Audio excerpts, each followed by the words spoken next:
à toutes et tous et bienvenue dans Avec vous au quotidien, l'émission qui décrypte chaque mois les sujets de tous les jours ou presque, car ce mois-ci nous allons parler d'héritage numérique, une notion dont nous ne sommes pas toujours très familiers, pourtant dans une société de plus en plus numérique avec les réseaux sociaux et toutes les démarches que l'on doit aujourd'hui effectuer sur Internet, eh bien nous laissons des traces. Que deviennent toutes ces données, ces informations une fois que nous disparaissons? Qui peut y avoir accès? Eh bien, ce sont des questions que nous allons poser à nos invités du jour. Valère Endior, bonjour. Bonjour. Vous êtes professeur de droit public à l'Université de Bretagne occidentale. Vous êtes aussi directeur du Master droit et gouvernance numérique, donc tout à fait indiqué pour nous éclairer sur notre sujet du jour.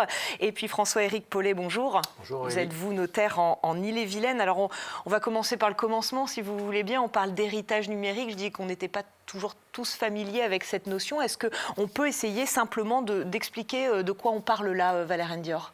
Oui, avec plaisir. Alors, je ne suis pas notaire, donc je vais apporter la réponse de quelqu'un qui fait plutôt du droit du numérique. J'aurais tendance à répondre en disant qu'il s'agit de l'ensemble du contenu que l'on peut acquérir, créer ou générer en ligne par des outils numériques. Alors, il s'agit de textes, bien évidemment. Il peut s'agir d'images, de vidéos, de musique que l'on va généralement stocker sur des sites de réseaux sociaux, sur des serveurs de cloud. On va en générer volume colossal, l'équivalent de milliers et milliers de pages de texte, l'équivalent de gigaoctets de vidéos, de photos, de quoi remplir des centaines d'albums photos pour produire un catalogue vidéo. Et finalement, la question qui se pose, c'est qu'est-ce qu'il advient de tout ce contenu qu'on va gérer tout au long de sa vie, qu'on va générer tout au long de sa vie et qui va évidemment rester en ligne pendant une durée indéterminée sur certaines plateformes, sur certains services qui présentent la particularité d'être privés, donc gérés par des entreprises multinationales. Oui, c'est vrai qu'on se dit ces données, elles sont stockées, on entend souvent les GAFAM, c'est vrai que là on est un peu dépossédé, on ne sait pas trop où est-ce que est stocké tout ça et est-ce que ça devient, qui peut y avoir accès. Oui, c'est exactement ça. C'est vrai qu'au quotidien, on va publier un volume colossal de photos, de vidéos dont on pense rester propriétaire, sur lesquelles on espère garder une certaine forme de contrôle.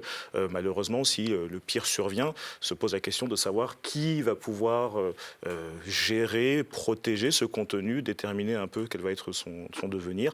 Et ce sont principalement des entreprises telles que Microsoft, Meta, ByteDance pour TikTok, qui vont finalement se retrouver un peu gardiennes de ce type de contenu.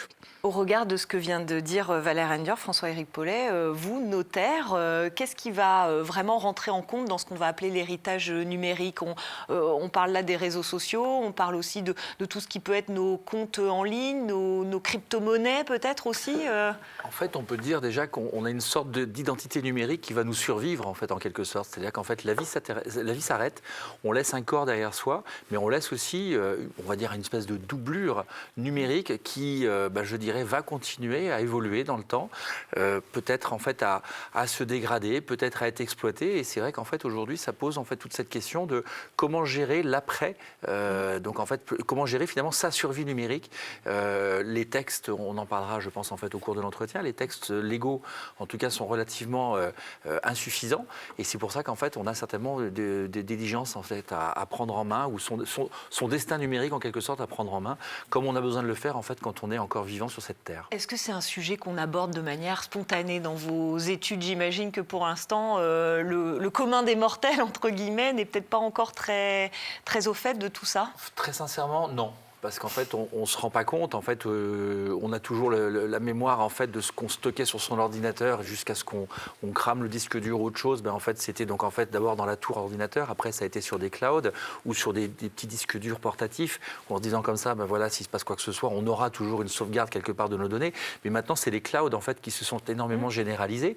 Et en fait, voilà, c'est aussi facilité qu'un disque dur branché en fait, sur une clé USB. Mais néanmoins, en fait, on se heurte là pour le coup en fait, à des utilisations qui passent effectivement par des outils juridiques, même si ça n'en prend pas la forme, mais ce sont des outils juridiques qui finalement vous donnent l'accès en fait ou non ou je dirais ou sécurisés ou mal sécurisés sur ces clouds. Et du coup, effectivement, vous l'évoquiez tout à l'heure, qu'est-ce qu'on en fait une fois qu'en fait on n'est plus là? Donc c'est vrai que c'est pas des choses sur lesquelles en fait spontanément les clients vont nous interroger. Et c'est à nous, en revanche, d'aller maintenant chercher l'information, puisque les données finalement, on les trouve plus sur les étagères, mais on va les trouver en fait justement dans leur patrimoine numérique. Oui, c'est pour ça qu'aujourd'hui c'est extrêmement important de s'en préoccuper de cet héritage numérique, parce qu'après le décès d'un proche, on peut se retrouver complètement démuni à accéder aux informations de base concernant les impôts, les comptes bancaires, etc. Vous êtes confronté? Ouais, je prends souvent l'image en fait des personnes qui viennent à l'occasion d'une succession, un peu dans la douleur. En fait, ils ont collecté toutes les pièces en fait du dossier de la personne, de leur papa, de leur maman, de la grand-mère, ils viennent en fait donc avec le sac d'une grande marque de supermarché en fait. Et puis voilà, cher maître, débrouillez-vous, vous avez tout dedans. Donc nous, c'est plus facile de fouiller quand on sait où chercher. La différence, c'est qu'avec le numérique, on ne sait pas où sont les données. Elles peuvent être partout, elles peuvent être sur le cloud, elles peuvent être sur l'ordinateur, elles peuvent être sur le téléphone. Et du coup, c'est vrai qu'en fait, on va avoir une difficulté d'accès à la donnée. C'est pas qu'on ne veuille pas la traiter, mais c'est vrai qu'on va avoir cette difficulté-là. Alors, il existe des fichiers nationaux, notamment pour les comptes bancaires. Donc là, il faut rassurer, je pense aussi, les auditeurs. Si on a tout ses RIB, ses relevés de compte, en fait, via les sites internet des banques, on trouvera un accès, parce qu'il y a des fichiers qu'on appelle FICOBA et FICOVI qu'on interroge à l'occasion de chaque décès, où on va trouver la trace numérique d'un compte qu'on a pu détenir à un instant de sa vie. Et là, on sait où fouiller, mais parce que c'est centralisé. Mais dès qu'on commence à parler de crypto-monnaie ou autre chose, là, pour le coup, peut-être que même, je dirais, les enfants ne savent pas où c'est. Et puis, on sait que ça a une valeur, souvent, les crypto-monnaies, mais ça n'a une valeur qu'à partir du moment où on a le code qui donne l'accès aussi à cette crypto-valeur. Donc, en fait, cette crypto-monnaie, donc si on a le code, ça vaut quelque chose. Si on ne l'a pas parce qu'on ne sait pas où il a été stocké, ça ne vaut plus rien. Donc, ça pose vraiment donc il y a une dimension effectivement, je dirais patrimoniale, affective, la mémoire, mais il y a aussi en fait une dimension économique en fait naturellement et financière. Alors qui dit héritage à un moment dit forcément décès. Que devient donc cette vie numérique qu'on a eue après notre mort? Est-ce qu'il y a des textes de loi aujourd'hui qui encadrent cet héritage numérique, Valériane Dior? Alors, oui, je dirais qu'il existe des dispositifs qui ne sont pas si récents que l'on peut imaginer. Déjà dans les années 2010, on a pu observer les premiers, j'ai envie de dire les contentieux, mais aussi des querelles familiales sur la gestion du compte de réseau social d'un défunt. Et donc, dans ce contexte, je peux mentionner la loi pour une République numérique qui date de 2016. Elle a été élaborée dans le cadre de l'entrée en application prochaine du règlement général sur la protection des données, dont on parlera peut-être un peu plus tard. Et ce qui est intéressant dans cette loi, c'est qu'elle prévoit un dispositif permettant aux individus, de leur vivant, de déterminer par des directives générales ou particulières ce qu'il adviendra des données, comptes de messagerie, comptes de réseaux sociaux qu'elles ont pu finalement créer et alimenter de leur vivant. Oui, on peut dire je souhaite que ce soit fermé, je souhaite que mon conjoint, ma conjointe, mes parents, mes enfants y accèdent. Oui. C'est ça, très clairement. C'est exactement ça, surtout que, comme cela a été mentionné un peu plus tôt, les proches ne savent pas nécessairement quel type de compte on a pu créer, un compte de réseau social, un compte de cloud, des wallets de cryptoactifs. Et donc, il apparaît de plus en plus opportun de préparer finalement un peu cette hypothèse en disant, ben voilà, dans l'hypothèse de mon décès, voici la personne qui sera en charge de gérer mes comptes de réseau social, qu'il s'agisse tout simplement de les clôturer, qu'il s'agisse de les transformer en lieu de commémoration virtuelle, ce qui arrive parfois, qu'il s'agisse tout simplement de disposer de souvenirs de famille, des photos et autres. Donc voilà, on a véritablement un dispositif législatif qui existe, mais après, force est de constater qu'il est assez méconnu, finalement. Oui. Les gens n'ont pas forcément conscience de cela. Est-ce qu'il faut le déposer chez le notaire pour que ce soit un moment valable aussi ou... C'est ce qu'on appelle, oui, les directives numériques. Aujourd'hui, ça commence en fait à être un tout petit peu, je dirais, en fait, connu, en tout cas que ça peut éventuellement s'inscrire dans le cas d'un testament, essentiellement, puisque c'est là, à ce moment-là, qu'en fait, les dispositions d'une personne décédée, en fait, peuvent trouver, je dirais, justement, être découvertes et donc, du coup, être déployées. Je préciserai juste une chose, c'est que c'est vrai qu'en rapport avec ce que vous disiez à l'instant, on a un accès, on peut organiser l'accès à certaines données, mais on n'aura pas forcément l'accès à l'ensemble des données, puisqu'en fait, en droit, il y a une notion de protection aussi des correspondances, et en fait, on peut avoir l'accès pour piloter, effectivement, pour organiser clôture, la mise en sommeil, on va dire, un petit peu d'un compte ou en pseudo-sommeil, en fait, pour assurer justement cette commémoration. Mais on n'aura pas accès, en fait, forcément à l'ensemble, en fait, des données, notamment de correspondance, mail ou autre chose. Donc, ça peut poser beaucoup de problèmes, notamment quand on a besoin de récupérer des codes, notamment, je pense, en fait, pour aller déposer des déclarations fiscales ou autre chose. En fait, on est parfois obligé de travailler un petit peu sur une usurpation d'identité. C'est un comble de dire ça. Oui. Mais aujourd'hui, il n'y a pas de système forcément dégradé qui soit mis en place par les plateformes, même par l'État et dans le cadre des administrations. Oui, donc il faut trouver un moyen de récupérer le code et de rentrer dans l'espace de notre proche qui n'est plus là. Le code risque d'arriver sur un mail auquel on aura accès en fait par un Face ID, par une empreinte digitale ou par un mot de passe, un code personnel. Et du coup... Oui, comment on le récupère. On sait que le mail arrive, mais voilà, c'est un cercle vicieux. Vous avez évoqué le règlement général pour la protection des données, le fameux RGPD, Valériane Dior.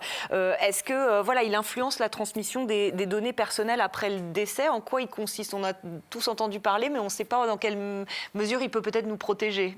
Alors, oui, le règlement RGPD, Règlement général sur la protection de données, c'est un règlement européen qui a été adopté en 2016 et qui est entré en application directe dans le droit français depuis 2018. C'est un règlement qui harmonise à l'échelle européenne la protection des données personnelles contre les mesures d'exploitation, de collecte prises par l'administration ou par des acteurs privés. Le principal intérêt, c'est d'avoir une définition harmonisée de ce qu'est une donnée à caractère personnel, une donnée sensible, une donnée médicale, mais aussi dans une certaine mesure, de définir des critères et des mécanismes de protection de ces données, que ce soit du vivant ou après le décès, contre des acteurs bien intentionnés ou mal intentionnés qui pourraient faire une exploitation illicite ou illégitime de ces données. Donc il va de soi que cela permet de déterminer ce qui, dans l'éventuel patrimoine ou héritage numérique, relève d'une donnée à caractère personnel, une donnée personnelle qui pourrait se rapporter à un individu défunt potentiellement, mais aussi, et ça peut être l'une des grandes difficultés, les données personnelles de tiers avec lesquelles on a pu interagir par les réseaux sociaux, par les services de cloud. Et je pense que justement, ça rend la gestion de ces données extrêmement compliquée dans la mesure où désormais tous les plateformes, les services, les comptes sont extrêmement interopérables. On va utiliser une même plateforme pour faire de la visioconférence, pour envoyer de la messagerie privée, pour publier des photos, pour organiser des soirées. Comment est-ce qu'on détermine ce qui relève des données personnelles de A et ce qui relève des données personnelles de B et de C auxquelles, a priori, les proches n'ont pas vocation à avoir accès? Et donc là, est-ce que vous diriez que cette loi, elle est suffisante au regard de toutes les évolutions aujourd'hui et de toute la complexité, l'interopérabilité, l'interconnexion qu'il y a entre toutes ces plateformes? Alors, je dirais qu'il existe quand même des principes structurants qui... dans un contexte de bonne interprétation, bonne application de la norme, pourrait être utile pour déterminer justement quel est le devenir de ce fameux héritage numérique. Le souci, c'est que pour beaucoup de nos concitoyens, ce dispositif législatif et réglementaire européen, il est flou, il est méconnu. Je pense pouvoir dire aussi que certains professionnels du droit ne sont pas forcément familiers de cette mécanique qui est extrêmement complexe. Alors parfois, il faut se tourner vers des autorités telles que la CNIL, Commission nationale informatique et liberté, pour avoir des informations et quelques éclairages. Donc on a vraiment un droit français européen qui s'applique ou qui permet d'appréhender certaines de ces problématiques, mais encore faut-il comprendre les dispositions de ces textes qui sont extrêmement denses et touffus. Ouais, et puis effectivement, vous le disiez, et ça va se confirmer avec le petit micro-trottoir que l'on va entendre tout de suite, la protection de nos données, où vont-elles, comment peut-on sécuriser ces données? Vous allez voir que ce n'est pas clair pour tout le monde. Genre mes données, il n'y a rien de compromettant ou de trucs comme ça dedans, donc... Je pense que mes données peuvent être exploitées ailleurs, mais je pense qu'on n'a pas vraiment le pouvoir dessus aussi. Moi, je suis pas mal sur Twitter et Elon Musk, il m'angoisse de ouf. Et du coup, ça me fait un peu bader que des gens qui ont un pouvoir politique auquel j'adhère pas, ils aient toutes mes données, etc. Et puis, en plus, comme je m'y connais pas très bien, je sais pas ce qu'ils peuvent faire avec, etc. Par exemple, avec les intelligences artificielles, je fais attention à pas donner d'infos trop personnelles. Parce que, voilà, et je fais attention aussi à quelles IA j'utilise. Moi, je réponds non souvent, tous des cookies et tout. J'essaie de m'habituer aux cartes bancaires à usage unique pour essayer de payer plus facilement avec, éviter que les coordonnées bancaires restent en ligne. Quand c'est impôts.gouv ou etc., là, j'espère que ça risque rien. Quand je m'inquiète, je vais surtout demander soit mon mari, soit mes enfants, qui vont plus savoir gérer que moi, mais c'est vrai que moi, je ne sais pas trop. Voilà, ça nous fait un peu sourire, mais effectivement, on voit qu'il y a quand même une certaine méconnaissance, finalement, qu'il y a un manque de pédagogie. Est-ce que vous voulez réagir l'un ou l'autre à ce qu'on vient d'entendre? Oui, volontiers. Alors, moi, ça me fait sourire parce qu'il y a à la fois des très bonnes intuitions de personnes qui ont conscience que leurs données à caractère personnel sont exposées à différentes menaces, mais je perçois aussi une forme de résignation de la part de certaines personnes qui sont interrogées, qui disent finalement... Bon, moi, je sais que je ne comprends pas tout. Je sais qu'il y a des personnes qui vont exploiter mes données. J'ai finalement pas grand-chose à cacher. Est-ce si grave que ça? Et au pire, j'irai demander à mes proches de m'aider. Ouais. Donc oui, c'est assez intéressant de constater que finalement, des gens se doutent qu'il y a des menaces qui visent leurs données et leur vie numérique. Mais elles sont assez résignées, je trouve. C'est vrai ce que vous dites. Et moi, je trouve aussi qu'il y a ce manque de prise de conscience, en revanche, de ce que vous disiez tout à l'heure sur l'interopérabilité justement des informations. Sur un document que vous pouvez mettre éventuellement même dans une IA ou autre chose, vous pouvez également en fait contaminer sans le savoir en fait ou sans le vouloir en fait des informations qui concernent une personne qui ne soit pas vous. Et du coup, en fait, malgré soi, finalement, on va retrouver des informations sur le net ou dans le cloud ou quoi que ce soit qui finalement, je dirais, vous concernent, auxquelles vous êtes étranger à cette contamination ou à cette divulgation. Et pour autant, je dirais qu'en fait la personne ne pensait pas mal faire. Et pour autant, en fait, elle vous a mis involontairement, en tout cas sur le web, mais vous y a mis.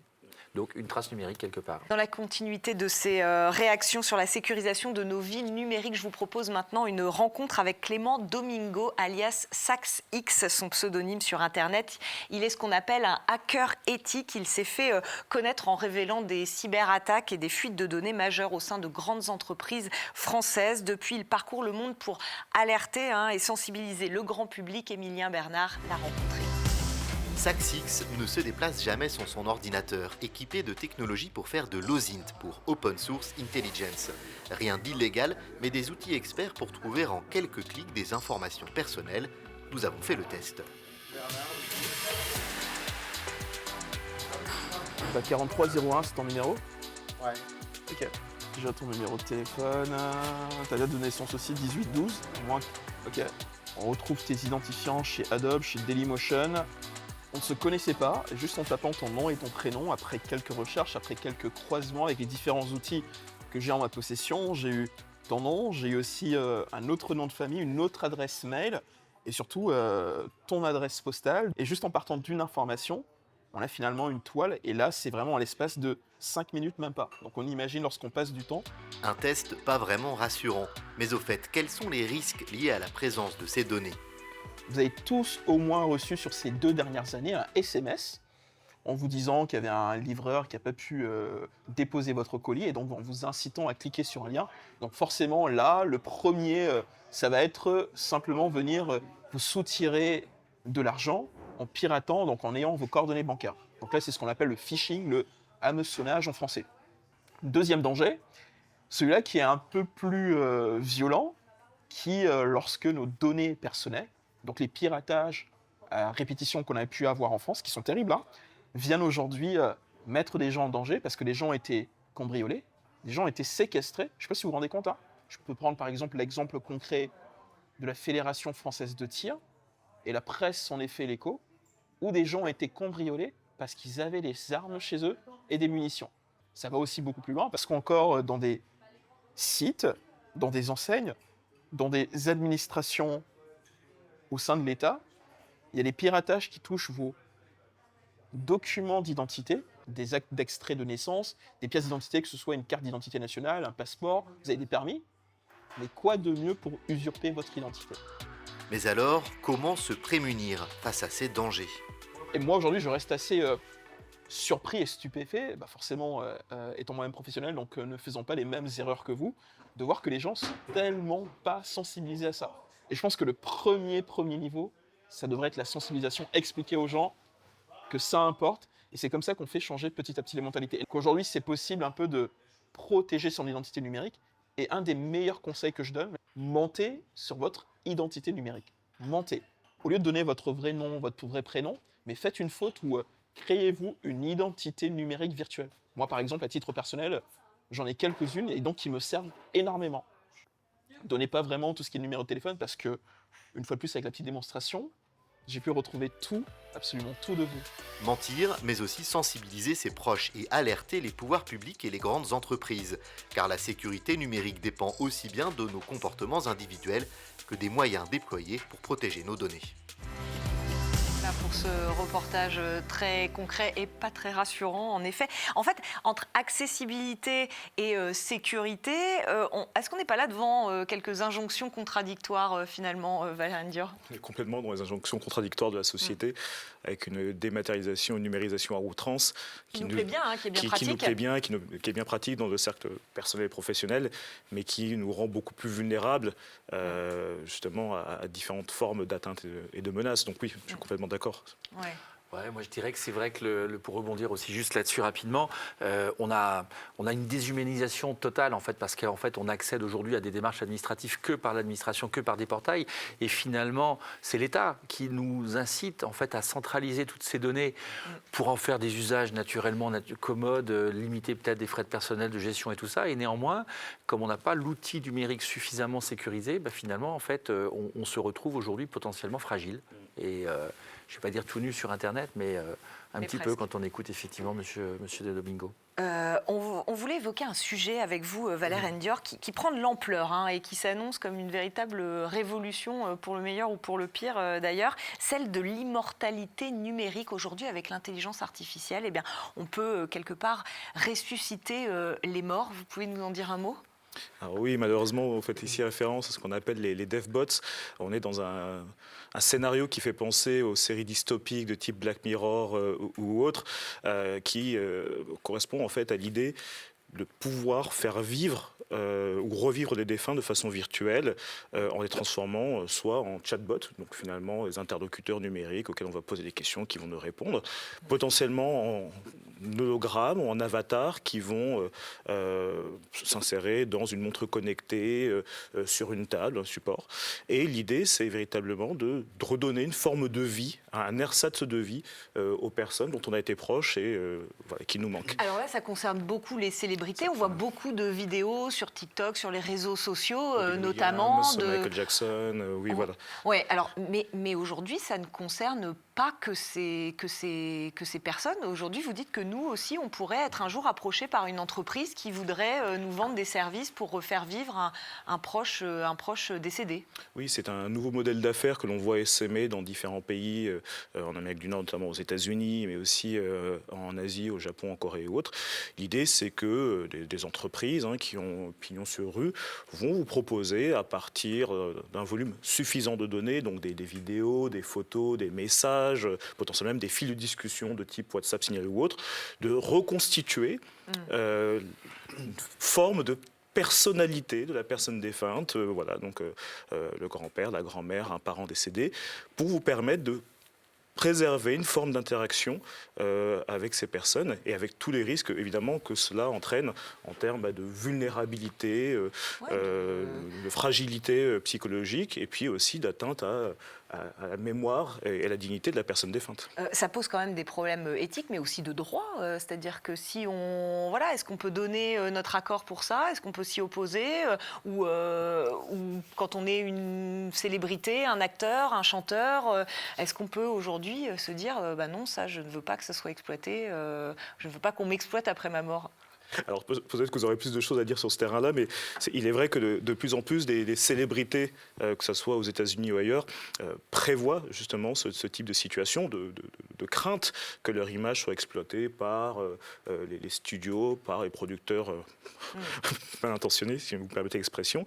Et donc il y a des directives qui peuvent être parfois insérées dans des clauses contractuelles, en testament, en disant, c'est ce qu'avait fait justement Robin Williams, sa volonté n'a pas été respectée. En 2014, il avait souhaité protéger son image contre une forme d'exploitation cinématographique ou artistique.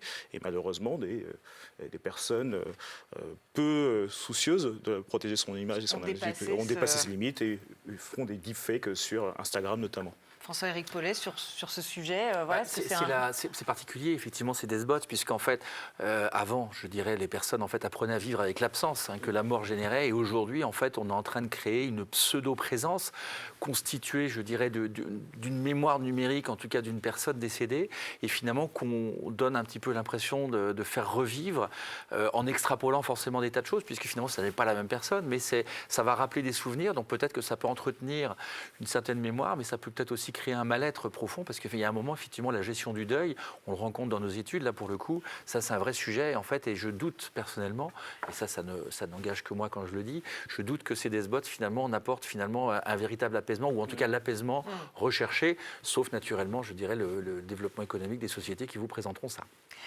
Avant de conclure cette émission, messieurs, on va accueillir Anne-Sophie Louis pour la chronique actu de ce mois de mars. Bonjour Anne-Sophie. Bonjour. Alors on commence par parler des nouveautés fiscales pour les plans d'épargne retraite. Oui, donc les PER, c'est un complément de revenu pour la retraite avec des versements volontaires qui sont déductibles du revenu imposable dans la limite d'un plafond actuel. La loi de finances 2026 a apporté 2 modifications. Donc une positive, c'est que si on n'a pas utilisé son plafond annuel, eh bien on peut le reporter sur 5 ans contre 3. Et une moins positive, c'est que les versements passés 70 ans ne seront plus déductibles. Bon, alors parlons maintenant du pacte Dutreil, qui est un outil de transmission des entreprises familiales. Il va être plus contraignant. C'est ça, c'est un outil de transmission, le pacte Dutreil, pour les entreprises familiales, avec un avantage fiscal majeur, parce qu'on a une exonération de fiscalité jusqu'à 75%, à condition d'avoir une conservation des titres et une poursuite de l'activité. Aujourd'hui, on a 2 points qui ont été là aussi apportés par la loi de finances 2026. C'est que les biens uniquement strictement à usage professionnel ne pourront rentrer dans le champ d'application. Et puis la conservation des titres, ça sera maintenant sur 6 ans au lieu de 4 auparavant. Et on termine par évoquer cette revalorisation du barème pour les impôts sur le revenu. Oui, le barème de l'impôt sur le revenu est revalorisé de 0,9% pour tenir compte de l'inflation sur l'année 2025. Merci beaucoup Anne-Sophie, vous restez avec nous. On conclut cette émission. Une première question pour vous, Valère Endior. Est-ce que justement l'évolution du droit, elle est nécessaire? Est-ce qu'il y a des axes prioritaires sur lesquels il faudrait travailler pour essayer de prévenir tout ce dont on a parlé dans cette émission? J'aurais tendance à dire qu'il faut commencer par envisager des enjeux d'acculturation et d'éducation, parce que finalement, beaucoup de ces phénomènes ne sont pas connus. Le droit est en construction, on a un règlement sur l'intelligence artificielle qui entre progressivement en application, mais je pense que le plus important, c'est que finalement, nos concitoyens aient conscience de ces problématiques, qu'ils fassent l'inventaire de leurs pratiques numériques et qu'ils se renseignent auprès de leurs interlocuteurs et des personnes qui les accompagnent, parce que concrètement, seuls les individus peuvent savoir ce qu'ils ont fait sur Internet et ce qu'ils y ont stocké. On peut se tourner donc vers vous, les notaires. François-Éric Paulet, qu'est-ce qu'on pourrait faire de manière assez accessible ou prioritaire, là aussi, si on veut s'intéresser à cette question de l'héritage numérique que l'on veut laisser? Premier réflexe, l'inventaire, effectivement, mais un inventaire à tenir à jour, puisque par définition, les choses en fait peuvent évoluer, les comptes bancaires, les comptes réseaux sociaux ou autres, les mails, les mots de passe. Donc c'est vrai qu'en fait, il faut tenir un inventaire, peut-être pas sur des supports numériques, si finalement on veut assurer une facilité d'accès. Et je dirais, voilà, désigner ses tiers de confiance, prendre des dispositions, ce qu'on appelle les directives numériques au travers de testaments ou autres. Et accepter, même si c'est toujours un petit peu délicat, de confier ces mots de passe à de vraies personnes de confiance pour permettre justement en fait, de déverrouiller les accès et finalement de peut-être mettre en place certaines sécurités au moment du décès. Mais ce qui suppose aussi qu'on confie ces accès à des personnes qui aient des connaissances numériques ou informatiques suffisantes. Et on revient en fait à toutes ces questions d'acculturation. On est vraiment dans un monde, je dirais, de découverte. En fait, on est un peu les apprentis sorciers et on trouve, il y a tellement d'outils numériques nouveaux qui sont présentés à chaque fois qu'on n'a pas le temps de comprendre tout cela et ça pose effectivement d'énormes difficultés, je pense, en fait, à anticiper, mais jouer la transparence, en tout cas avec ses proches. Voilà, on a déjà posé quelques pierres pour cet édifice de l'héritage numérique dans cette émission. Merci à tous les deux, merci à vous aussi Anne-Sophie. On se retrouve le mois prochain pour un nouveau numéro d'Avec vous au quotidien.